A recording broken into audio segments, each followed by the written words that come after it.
Welcome to the Destinations with Doni podcast, where we explore your cultural passions. Destination home, cuisine, community, relationships, and passion. Embrace your cultural identity as we bring you the tools to live in full color. Welcome to another edition of Destinations with Doni, where we explore your cultural passions. And today I'm very passionate about our guest, Gil Asakawa, who is the author of the book, Tabemasho, Let's Eat. That's what that means in Japanese. And his background, well, he's going to tell us about his cultural background, his familial background, but he was a staff advisor at the University of Colorado for many, many years in the journalism department for their student-run website, I believe. Yeah, news, And you said newsroom in the newsroom? news website. Yes, it's called the News website. cuindependent.com. Give them a little CUindependent.com. So he call gave out. a plug for them. But Gil's always been very inspirational. We know each other from our journalism days. I mean, we're still journalists. Now I'm head of a media organization, and he has this fantastic book that I cannot wait to dig into. Can't wait to hear the background, how he came to writing this, and all the juicy tidbits. This was a fantastic read. So, Gil, thank you. I'm so glad to have you here. I can't wait to discuss this. Well, thanks for having me, and thanks for enjoying the book. It was a fun book to write, frankly. So I love to hear that people enjoy it. It's fantastic. I mean, I love. So let me tell you a little bit about how Gil describes the book. So Tabemasho, Let's Eat, is a full course personal look at how Japanese food has evolved over decades in the United States or in America, from an exotic and mysterious, even gross cuisine to the peak of culinary popularity, with sushi sold in supermarkets across the country and ramen available in hipster restaurants everywhere.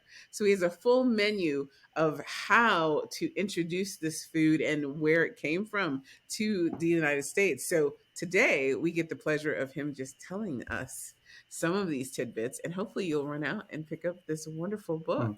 So welcome, Gil. Welcome, welcome. Thank you, Donnie. Nice to nice to have this conversation and Yes. dig a little bit into the book and talking about my past and food and more food because And more food. I'm a foodie. What can I say? So tell me about your family. Tell me how you they came to the United States. Tell me your background. All of it. I'm interested in all of it. Well, I was born in Japan. I have two brothers, an older brother and a younger brother. We were all born in Tokyo.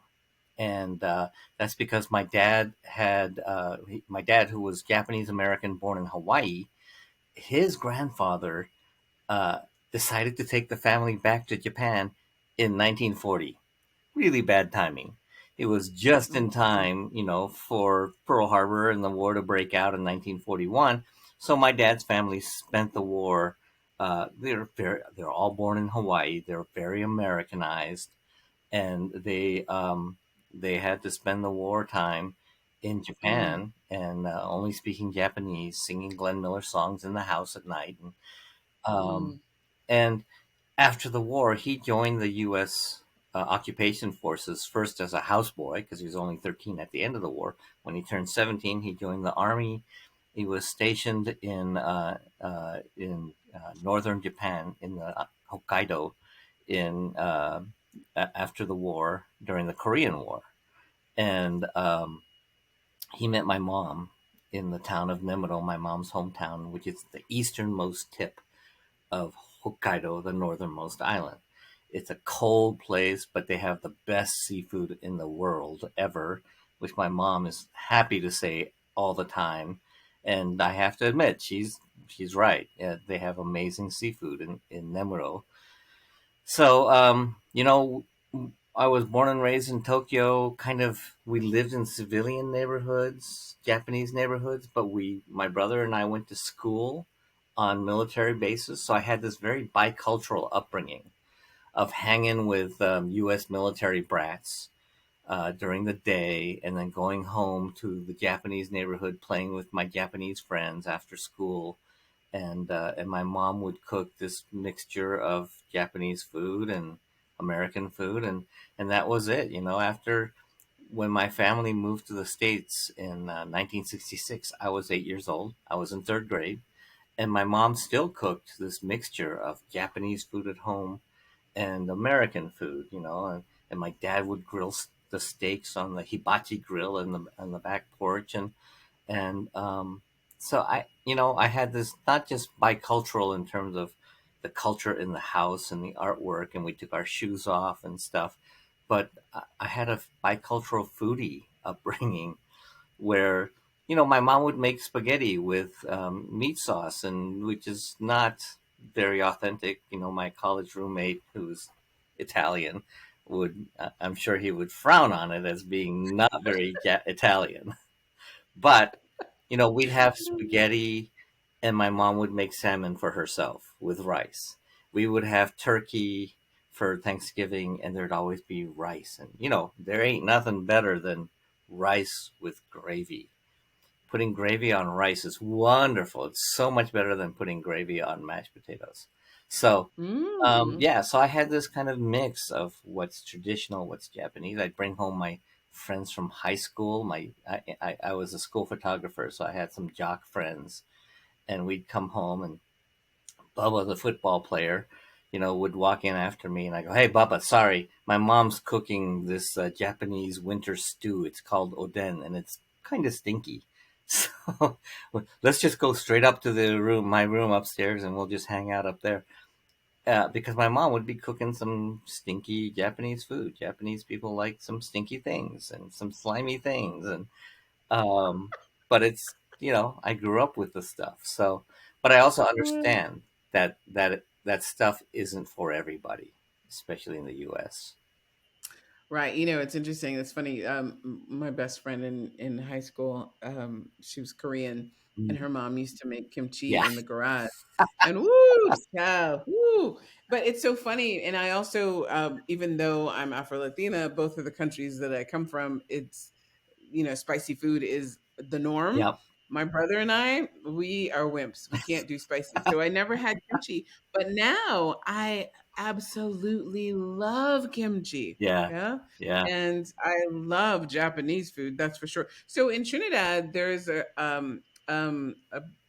well, there used to be a small Chinese population. And so I didn't realize some of our traditional foods are traditional Asian foods. And until I started traveling around the world, Yeah. and I would see, we call them salt prunes. I don't know what they're in every country I've gone to, whether it was Hawaii, well, I mean, that's the United States, but Hawaii or Hong Kong, I saw them in the Philippines, Yeah. in many different places. I saw this, and I would get so excited because I wouldn't see them anywhere else. And as you mentioned, like Americans probably wouldn't love these, but they're my absolute favorite, and they're prunes or plums that are Yeah. dried, And they're and they're wrinkly, rolled. Yes, and yes, they're and coated with sour. sugar. Say it again. They're Say it again. coated with sugar. They're super salty, super sour, but they're also often coated with sugar. That's how we Yes. So we have two kinds. One has a little sugar on it. The other kind is yeah, dry and very sour and salty, yeah, and that's my favorite. yeah, That's my favorite. Like you can't even keep it in your mouth. You have to keep taking it out. Anyway, so I totally understand. And then I rave about this and friends are with me. I'm like, try one. And they look at me like I have three horns. Like, yeah. why do you like this? It just means you're cutting edge. Okay? You're ahead of the curve. That's all. So you grew up being a foodie, a bicultural foodie. And I mean, what was the path to this book? Like, Um, you just wanted to share your food experience with the world? Like, how did you come yeah, to this? it's actually I kind of always knew that I was a foodie. Of my three brothers and I, two brothers and I'm the only one that actually kind of connected with my mom about how she cooks things. My older Mhm. brother is kind of he's an engineer. He's oblivious, kind of in a good way. I love him, but he's the kind that'll leave a phone message and say, Gilbert, this is your brother Gary Asakawa, and, and leave a message on my phone. Uh, didn't need to do that, Gary. Thank you. I know who you are. I know. I'm like, hey, it's me. Yeah. And my younger brother is, he had a wife for many years who was a great cook. So he was just not really into cooking. I don't think. I didn't know him as a cook. I paid attention to my mom. I paid attention to the cutting board she used and the sound that her knife is called a hocho, a Mm, Japanese kitchen knife. The sound that it made when she was cutting, carrots or cucumbers or napa cabbage or anything, chicken, shrimp, mm.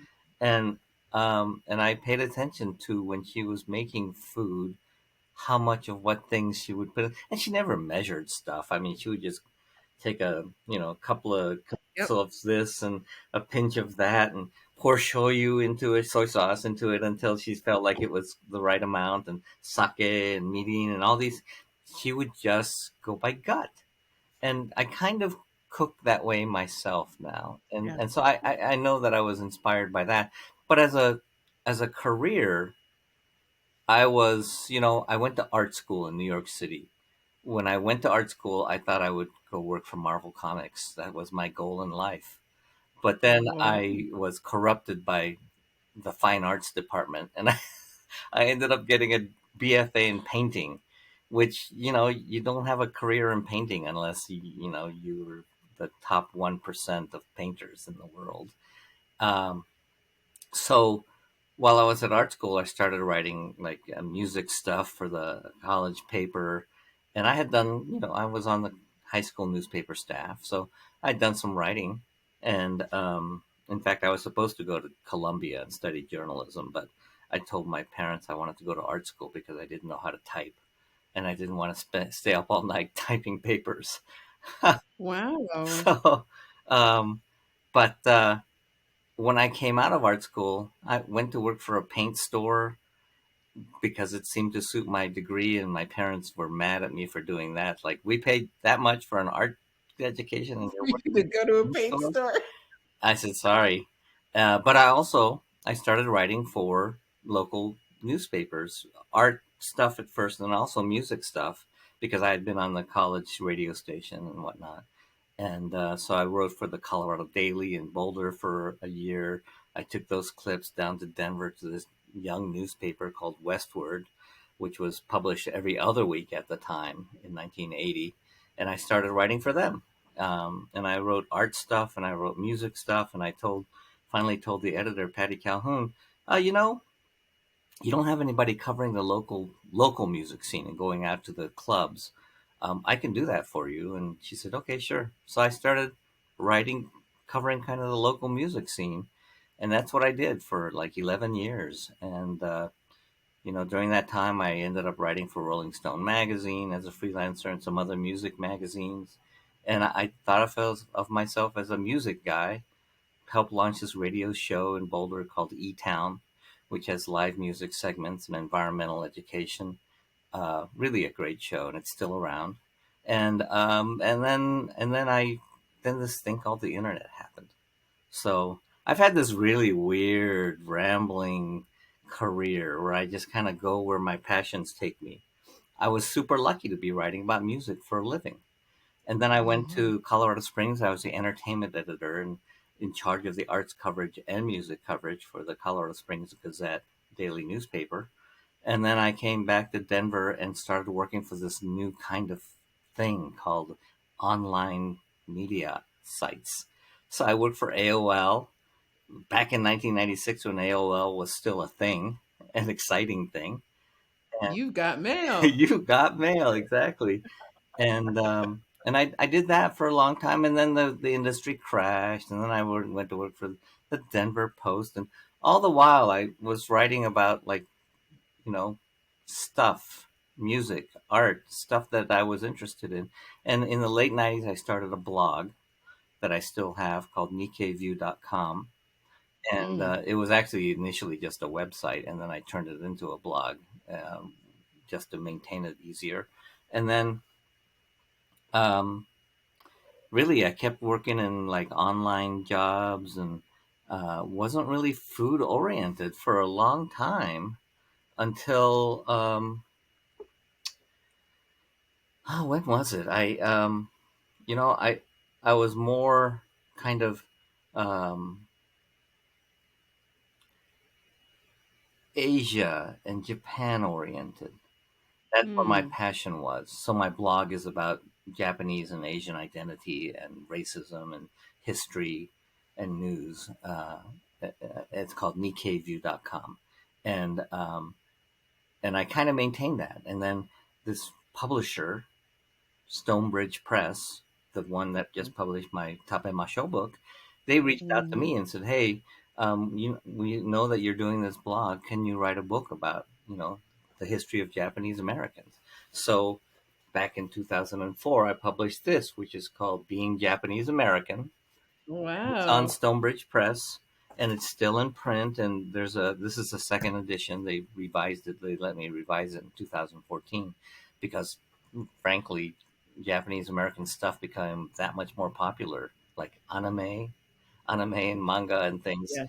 really Yes. blew up, in like the decade after my book came out. So, and then after that came out, I don't know, about that time, I realized social media had happened. People were, getting on Facebook, and I was trying to urge newspapers to go digital and not just have a Mm. website, but make their reporters go on Yeah. social media.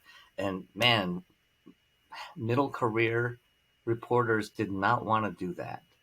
They thought that, actually, one reporter actually said to me, "Well, what am I supposed to do with 140 characters? That's just you're just putting more work, and I'm just going to scoop my own stories by putting something on a Twitter or that Facebook thing."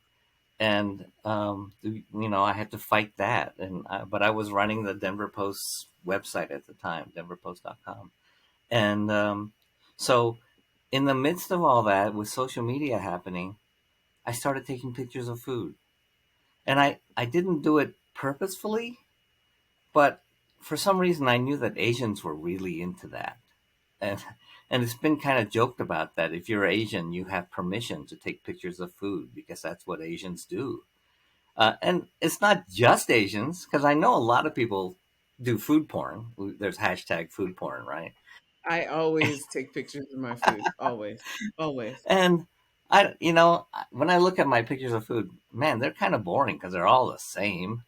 And sometimes, since I go to the same restaurants over and over again that I like, a lot of times you see the same dishes from the same angle with the same lighting. And but I just have always done that. And then at some point, I realized, you know what? I'm really into food, and I'm going to ask Stonebridge Press, my publisher, if they'd be interested in a book about Japanese food, the history of Japanese food, not just the history of Japanese food, because there's a couple of really good, well researched books about that, but how Japanese food changed and evolved as it became popular in the U.S. Because I saw it. Yeah. It's my biography that when my family moved to the States, when I was in third grade, these Yes. kids would tease me and say, you eat raw fish? That's gross," Yes. you know? And I bet you that the grandchildren of those kids who teased me back then, their grandchildren Mm. are going to King Supers, going to the local supermarket, And getting Kroger's, sushi. and Yes. buying not great sushi, not horrible sushi, but they're buying But sushi because it's not weird or gross or exotic to them. It's something they anymore. like. Yeah. So I know there's part where you talk about if you know sushi like I know sushi. So tell us how you know sushi.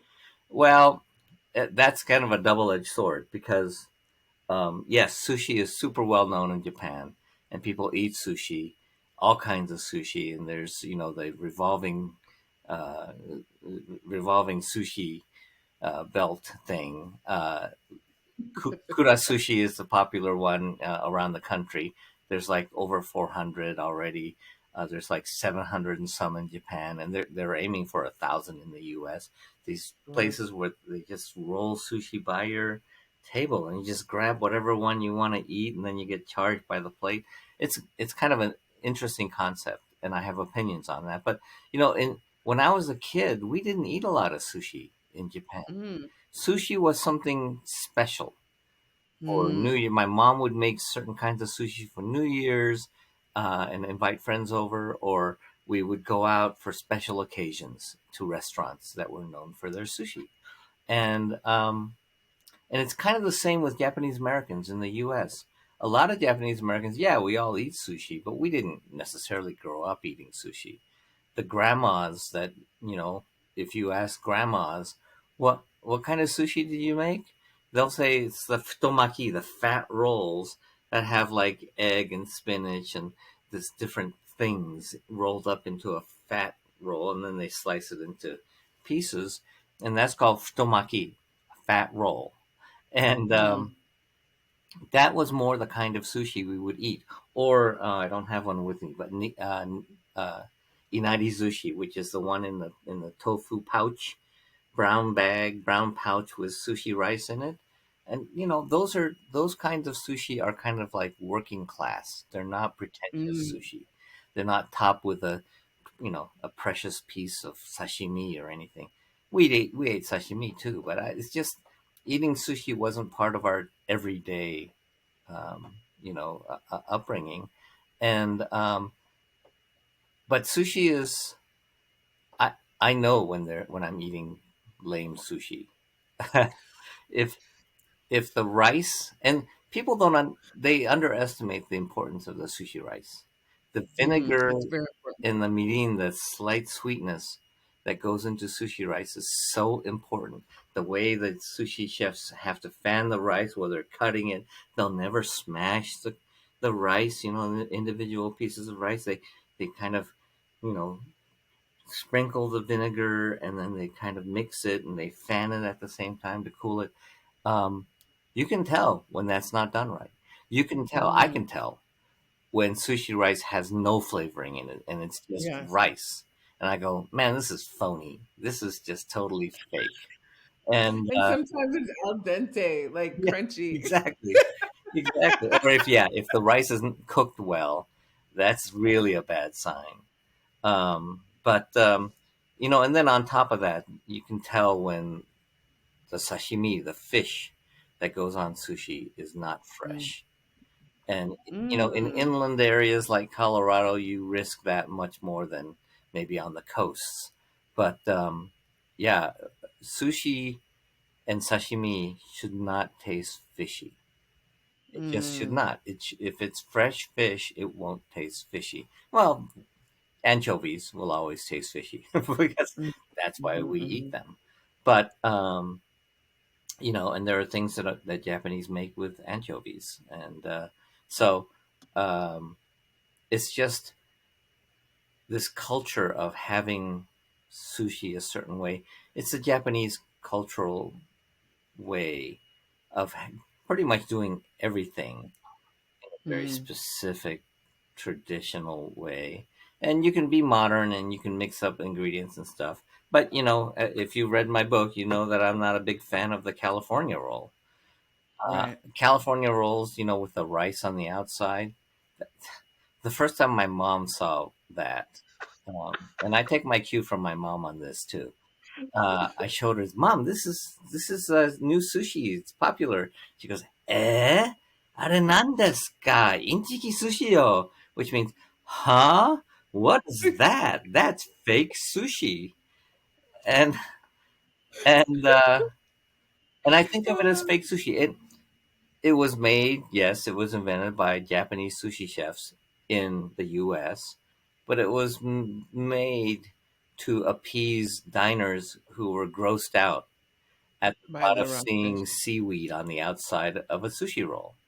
Oh, Imagine some of the that. best parts. Imagine that. And then it also, I mean, depending on where you were, if you had a California roll, it may have had avocado instead of tuna because they have the same Oh, mouthfeel. I've only ever I thought that was a California roll, that it had Avocado, which is avocado. very California, right? Mm, But if you were in Vancouver, British Columbia, there's a sushi chef that also put rice on the outside, but mm, he made it with tuna, And the sushi chef in LA claimed that he did that because the otoro, or the fatty tuna, was out of season, and he wanted to replace it Mm. with something that would have the same approximate mouthfeel. That may be. So the origins of the California roll is a little disputed, but I stick with my mom. To me, it's fake sushi. You know, if I want tuna on my sushi, damn it, I'm gonna have sushi, that has seaweed on the outside, nori, and tuna in the middle, and that's my tuna roll. Love it. I love it. So tell us a little bit about the Japanese pantry. Um, if you watch a ton of YouTube videos about Japanese cooking, or go to websites, like there's one, like our go-to website for Japanese recipes is called justonecookbook.com. It's run by a Japanese woman named Namiko Chen. Her husband's from Taiwan, and she lives in the Bay Area, and she's put out 3 different cookbooks. She has this website, has like dozens and dozens of videos. But it seems like every Japanese recipe has salt, soy sauce, shoyu, sake, and rice wine, and mirin, which is a sweetened sake for cooking with, and sugar.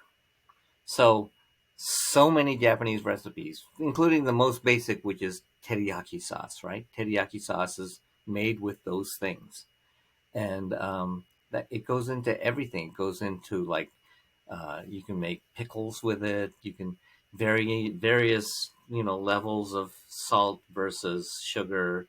And in everything we make, I put a lot less sugar than any recipe calls for, and it tastes fine. But those the pantry, in terms of spices and the things you cook with, that is it. Rice, also flour, um, and then various kinds of noodles, I guess. But that'll get you going, and then the proteins and vegetables are all the things you're familiar with. Um, Fish, meat, chicken, pork.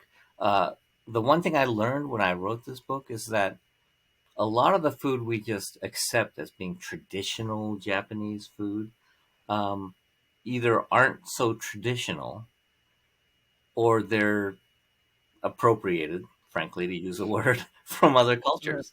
So, after World War II, I write about how the 3 really familiar foods in America, Japanese foods, were sukiyaki, teriyaki, and tempura. And Mm. tempura was actually something from the 1700s, 17th century, from the Portuguese. They Mm. would batter fry vegetables for one of their Catholic holidays, and it was called tempura something or other. And tempura, temporare, turned into tempura, which, Hmm. which makes perfect sense from a Japanese perspective. And they started making that. Uh, uh, Sukiyaki or teriyaki is something that is pretty Japanese. That combination of sugar, salt, soy sauce, sake. Those are all Japanese, kind of. The putting them together in various levels is a Japanese history. In Japan, they don't make things called like teriyaki chicken or teriyaki steak. That would be like saying, I don't know, ketchup chicken or ketchup steak or A1 steak. It's Mm. To the Japanese, teriyaki is the flavoring that you use to make things. Mm. And but Americans got used to seeing teriyaki chicken, and frankly, Kikkoman, the most popular, well-known brand of soy sauce, in the late 1950s, they started uh, advertising in the U.S., and they had magazine ads for things like, you know, use our teriyaki sauce. It'll make your backyard barbecues that much tastier for your friends, and you can have teriyaki chicken. And what they meant was teriyaki flavored, but it just became something that restaurants served: teriyaki chicken, teriyaki steak, and sukiyaki is part of this whole history of beef in Japan. For hundreds of years, beef was not eaten because of Hmm. the Buddhist religious rites and the power of the Buddhist monks to say no, no, we don't eat meat. We eat vegetables. We can eat fish. We can eat some poultry. In southern Japan, in Okinawa and places, yeah, they had pork, but beef was kind of, you know, cows were farm animals.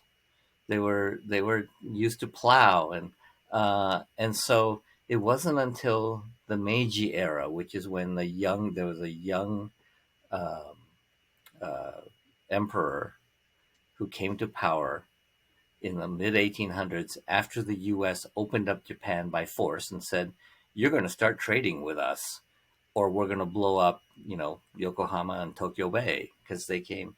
Commodore Matthew C. Perry was sent by the U.S. president to go to Japan, open it up for trade, and he took these naval gunships and Wow. aimed it at Tokyo, and they were in Wow. Yokohama, and they said, we're gonna come back next year, and we're gonna negotiate some trade treaties, and that's what they did. But when the Meiji Emperor came to power, he said, "Okay, we're going to be a world power. We're going to be like the Americans, and as part of that, we have to start eating more Western style food. We have to eat beef because we're too small, and we need to get bigger and stronger, like those barbarians from the West." So, and Yes. and all of a sudden, people were eating like hot pot, shabu shabu, sukiyaki came out of that hot pot tradition, which was a pretty popular Chinese tradition, and one that in Japan people were eating like seafood and vegetables. But sukiyaki was a thing that was invented in the mid 1800s because the emperor Hmm. said we got to start eating meat. And so even things like Wagyu, the really famous, Kobe beef and all that, that melts in your mouth. It's so fatty. It's so wonderfully marbled, and it's so frickin' expensive. Um, the Wagyu beef thing didn't really happen in Japan until the mid early 1990s. That's when the Wagyu Beef Council was formed to grade A5, A4, all these different levels of Wagyu. And it's really since the 90s that this kind of um, this fad of eating super expensive Japanese beef happened, and a lot of people Mm. think this is just something that Japanese had for centuries, and no, it's not. Mm. So No, it's new. it's really interesting. Well, so you had talked about Uh noodles. huh. So, and I just was the other day, believe it or not, at Costco, they had udon. Hmm. And I was like, wow, because I remember, so because of the friends I had growing up, I had quite a few Japanese, Chinese, and Korean friends. When I think back, those were most of my friends as I was growing up. And I was very aware that other people didn't know, like udon was not something I saw Americans eating, Hmm. right? Ramen became more popular. I don't know, maybe because of the, fake ramen that comes in that package or Instant whatever. ramen, yeah. Um, yes, yes, that's the word I was looking for. And then of course soba noodles as Yeah. well. So tell us a little bit. You talked about the noodles and how that's part of the pantry. What's the difference and what should people know about it? Well, people think of ramen right away as a Japanese noodle, and it has. Japan has basically kind of taken on ramen and made it Japan's own thing. But it was originally a Chinese noodle dish. The Chinese laborers on the docks of Yokohama Bay in the late 1800s, early 1900s would make it and sell it as street food from carts for Chinese laborers, dock workers. Hmm. And then it became popular with Japanese laborers. And then a restaurant started serving it. And then a restaurant in Tokyo opened that started serving it. But each time Japanese and this is very typical of the history of a lot of foods in Japan that are not Japanese in origin. They would adapt the flavors and adapt the textures to suit the Japanese palate. And Americans do that too. I mean, let's face it, Hmm. Chinese food in America ain't nothing like Chinese food in China. It's Not at all. American Chinese food.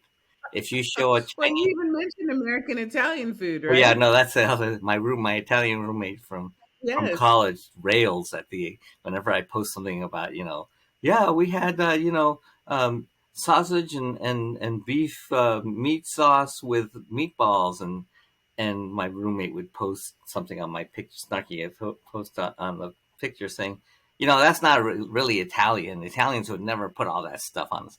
Okay, thanks, Joe. Appreciate it. Uh, so it does happen, and I can't rail at it. I can't be mad that that kind of stuff happens. But yeah. So ramen, which started out as lomian, which is a Chinese noodle dish, evolved and turned into ramen.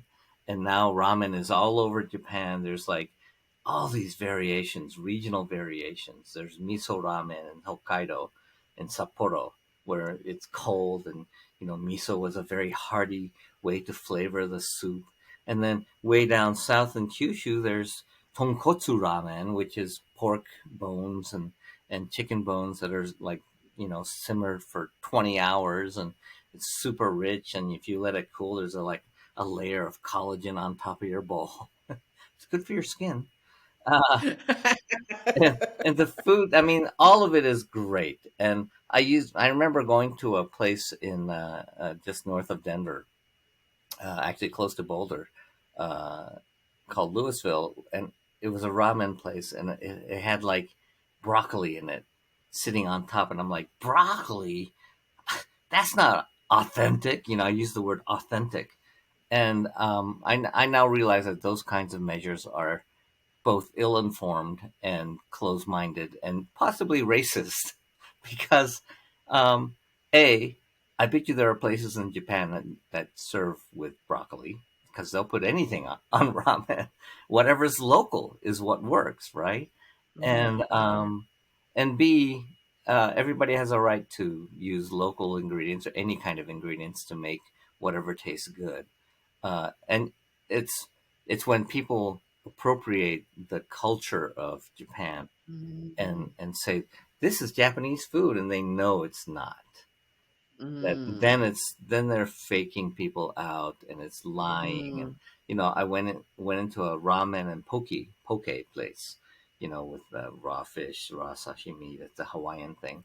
And I walked in, and I saw on the wall these cartoony illustrations of sumo wrestlers with buck teeth and glasses, and they're all fat, Oh, yeah, yeah, and yeah, I yeah. I had to walk out. I thought, okay, this place ain't run by Japanese people. There's no respect for the culture, and Yeah. I bet you the food is not that great.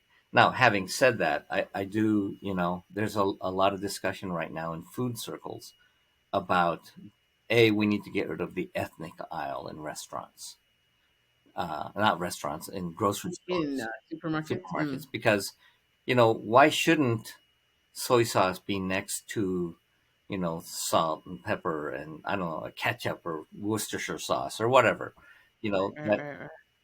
why should certain ingredients or foods from certain cultures be kind of ghettoized into their own little corner? Now, being an old fart, I kind of appreciate knowing that if I just go to the ethnic aisle, I can find my That's what I was gonna say. I mean, I don't know if it's about being an old fart, but I definitely appreciate that everything I need is in one place. yeah, yeah. I don't have to go all over the store looking for it all. I'm with you there, but I also agree with some of the. I've been reading some Yeah, it bloggers makes sense. who say things like, sriracha should be with Tabasco, should not be in Right, the Asian right, right. section, right? I would love it if it were in both. I've seen that recently where Oh, it's in both places. good. Yeah. So if I'm getting Tabasco, oh great. Now I can get some sriracha Yeah, or Cholula. yeah, But also, if I want to make a specific dish, I can go to that aisle and get all the things in the one right, place. right. So, That's true. And then along with that is this idea of what is traditional, what is authentic, mm, what is, you know, mm, um, for a long time, Asian foods, especially like Chinese food, was thought of as, low cost, um, cheap, dirtier the Mhm. better, a hole in the wall place, mom and pop shop. That's got to be good, right? And um, and words like authentic would be thrown around by Mm. by people, and including people like me, but also white reviewers or Yelp reviewers or whatever. And um and I try not to use the word authentic anymore, because authentic is kind of it's a moving target to me now. I like saying traditional. Traditional Yes, I love Japanese that. evokes a certain sense of values and processes, much more so than authentic. Authentic to me is like my mom's spaghetti sauce, which would make my roommate from college gag. So And as you see, I mean, when we cook every day, we switch things up and make our own types of we things, do right? because I remember when I was in college, my mom made some paella, and someone from the United States had, in my estimation, the nerve to say, "Well, that's not authentic." And I'm like, "Hello, we like live there. What are you talking about?" But in their mind, yeah, the way they're used to having it in the United States is not what she had made. right, Now, I don't even remember how she made it, and she may have zhuzhed it up a little bit and put her own things, but that's how you cook, yeah, right? yeah, There's a traditional way of doing yeah, things, and when I make eggs, what are traditional eggs in the US, yeah. right? Like you make your own thing. Like so Yeah. anyway, No, so I, yes, I I agree with totally get you on that. But this whole discussion of like ramen being starting out as Chinese and now being Japanese, to me that's a you. real Mm, reflection of kind of the way yes. food is a gateway to culture, and that it evolves and it changes as it hits new cultures. Um, Udon, I think, is the next really, it'll be the hot fad, I think.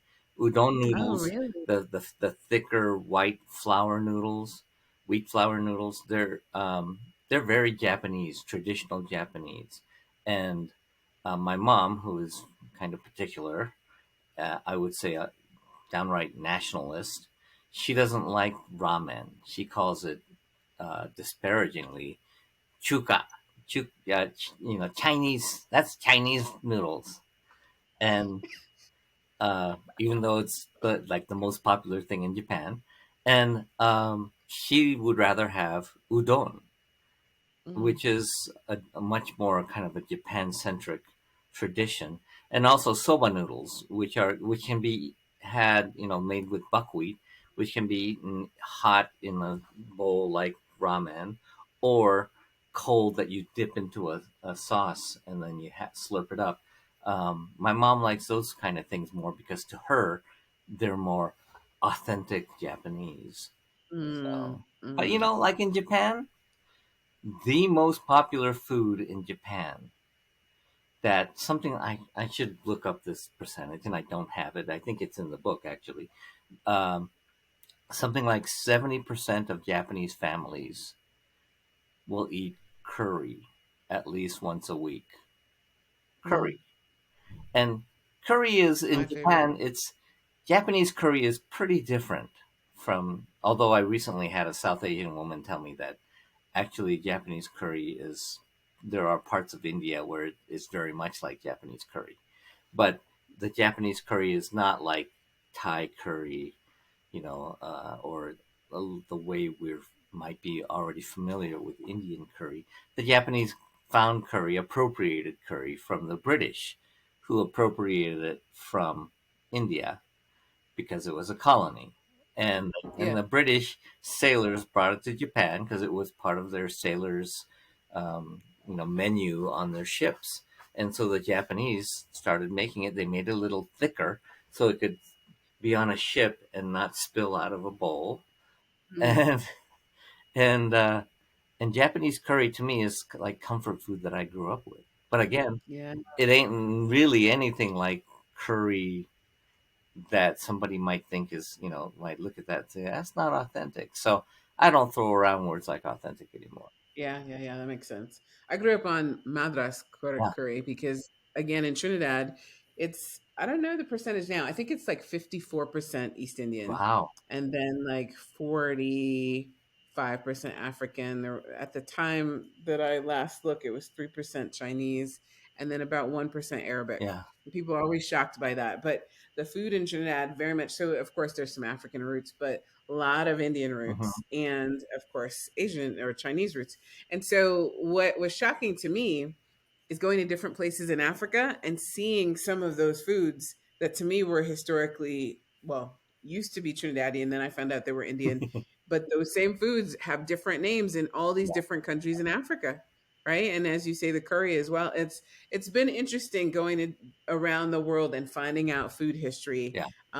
which is what you're talking about here too. Seeing how things morph and change, sometimes due to political change, sometimes due to Right. colonization, sometimes due to travel. It's just fascinating, fascinating. And I think that is why everyone will love this book. But I want to know as we close why you think people should read your book. Um, I think that people will be surprised because I was surprised writing the book at the things I learned. That Mm, salmon and tuna weren't necessarily big parts of sushi or sashimi for many years, and that the salmon that became popular as sushi came from farmed salmon in Norway. Because Norway sent a government official to live in Japan and sell Japanese on eating farmed Atlantic salmon because it there you wouldn't go. have, the worms, and it would be healthier for them. And so it Mm, took until like the 1990s again before salmon became part of sushi, and now it's the most popular ingredient for sushi.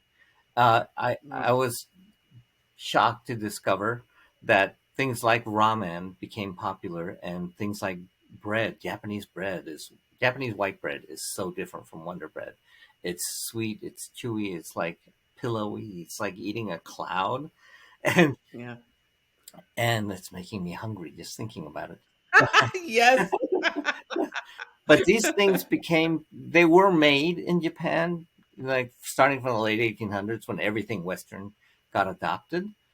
But after World War II, the United States pretty much forced Japan to buy a whole bunch of surplus wheat from American farmers because there was so much wheat Mm, after the war.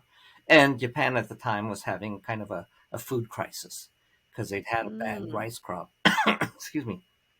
And so Japan bought a bunch of wheat from the U.S. and it was dumped into things like bread, dumped into things like noodles, and the U.S. even mandated that you're going to set up your education system like the American education system with elementary school, middle school, high school, and college.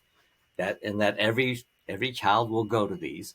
The U.S. government mandated that because they ran the wow. country from 1945 to 1952.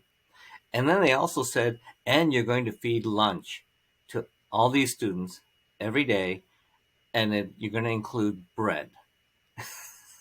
So Mm, that's how bread became this thing that Japanese started to make really well. It's not like American bread. mm, yeah. It's very Japanese in mentality and flavor and texture and all that. Mhm, But they had the flour on hand to make it. So these are things that I learned from researching the book. And they're all things that I grew up eating and I love to eat. And I thought, oh, this is cool that I'm learning the stories behind them. So I think people will really, I hope people will really enjoy kind of the backstory behind some of the foods, and why some of the foods I think will not be picked up by Americans because they're weird still, or exotic still, or slimy, or stinky. All the things that my high school friends were like, let's go upstairs and avoid my mom in the kitchen. Those things are still stinky and slimy, and yet they're so Japanese, And a lot of yeah. Americans will end up liking them, but they ain't gonna become like the next ramen or sushi. It's like Vegemite in Australia. Yeah, I can't get into that. All right, or like salt prunes. You know, I there was a TV anchor in Denver for many years named Adele Arakawa, Um, Yes. she was originally from Hawaii, but raised in Mhm. Tennessee or Kentucky, and Arakawa was her mom's maiden name. And she lives in Okay. Tucson now because she retired. But she used to love those plums, the salted plums, both kinds. The type that's kind of wet and chewy and Yes. soft, and the dried Yes. ones that are harder. Yes. And we used to give them to her and drop them off at the newsroom because um, she loved it, partly because nobody else would eat it, and she loved them. So uh, I love it. yeah, Well, thank you so much. This was a pleasure. it's I fun. loved exploring your book and the history. Where can people purchase? Well, I mean, I know a lot of people are opposed to going to Amazon. It's just so easy. But yes, Amazon sells it. Barnes and Noble sells it. BarnesandNoble.com.